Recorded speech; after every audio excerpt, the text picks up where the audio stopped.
एक बार मैं और मेरा भाई जो है घर की तरफ जा रहे थे। थोड़ी रात ज़्यादा हो गई थी। हमारा घर जंगल की तरफ पड़ता था। जंगल पार करके हमारा गांव आता था। हमारे गांव का नाम था झुमरी तलैया। तो मैं और मेरा भाई जा रहे थे। हमने रास्ते में एक मिठाई की दुकान पड़ी थी, तो हमने घर के लिए भी थोड़ी मिठाई ले ली और हमने सोचा रास्ते में भूख लगी तो हम भी खा लेंगे। हम रास्ते में चलते जा रहे थे। अगर ऐसे ही चले होंगे 1-8 किलोमीटर दूर, तो रात होने लगी ज़्यादा। तो भाई को भूख लगी। भाई जो है मुझसे कुछ उम्र में छोटा था। मेरी उम्र उस समय थी 18 साल, भाई की उम्र होगी 15 साल। तो छोटा भाई कहने लगा मुझे कुछ खाया। मैंने खा ले भैया। तो वो मिठाई खाने लगा। तो उसने भी खाया एक पीस उसने मुझे भी दे दिया। हम जहाँ वो खा रहे थे मिठाई, वो जो पेड़ था पीपल का पेड़ था। हमें इस चीज़ के बारे में नहीं पता था कि पीपल के पेड़ पे भूत रहते हैं। फिर हम चलने लगे तो हमें ऐसा लगा हमारे पीछे कोई आदमी है। हमने पीछे मुड़ के देखा तो कोई दिखाई नहीं दी। फिर चले, फिर लगा कोई आदमी है। तो पीछे मुड़े, फिर नहीं दिखाई दिया। देखा तो एक बुड्ढे से आगे बैठे हुए थे। तो वो हमसे पूछने लगे बच्चों कहाँ जा रहे हो। हमने कहा जी हम तो अपने घर को जा रहे हैं।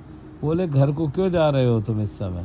हमने कहा जी हम लेट हो गए, हम शहर से आए थे कुछ काम से, हम अपने घर को जा रहे हैं। तो वो खड़े हो गए। खड़े हुए बोले आप मेरे साथ चलो।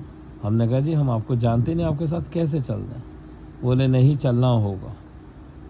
हम उनके साथ, उन्होंने पता नहीं हम पर क्या प्रभाव डाला, हम उनका चलने लगे। तो मेरे छोटे भाई को जिसने मिठाई खाई थी उसका ध्यान उनके पैरों की तरफ गया। तो देखा चल तो हम सीधे रहे थे, लेकिन उनके पैर उल्टे पड़ रहे थे।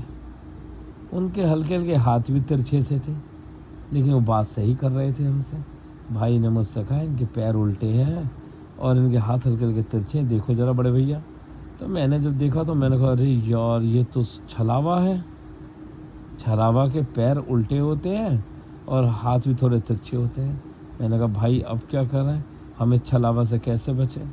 मैंने अपने भाई से कहा हम कुछ नहीं कर सकते। तो भाई बोला मैं हनुमान चालीसा करता हूँ। उसने हनुमान चालीसा करनी शुरू करी, लेकिन छलावे पर कोई इसका प्रभाव ही नहीं पड़ रहा था, क्योंकि हम दोनों ने वहाँ पीपल के पेड़ के नीचे मिठाई जो खा ली थी उसके कारण उस शक्ति पर किसी प्रकार का प्रभाव नहीं पड़ रहा था। वो हमें अपने साथ और घंघोर जंगल में ले गया। वहाँ ले जाकर उसने हमारे से जो है कुछ करने को कहा, ये चीज़ें करो आप जाकर। हमने कहा हम नहीं कर पाएंगे।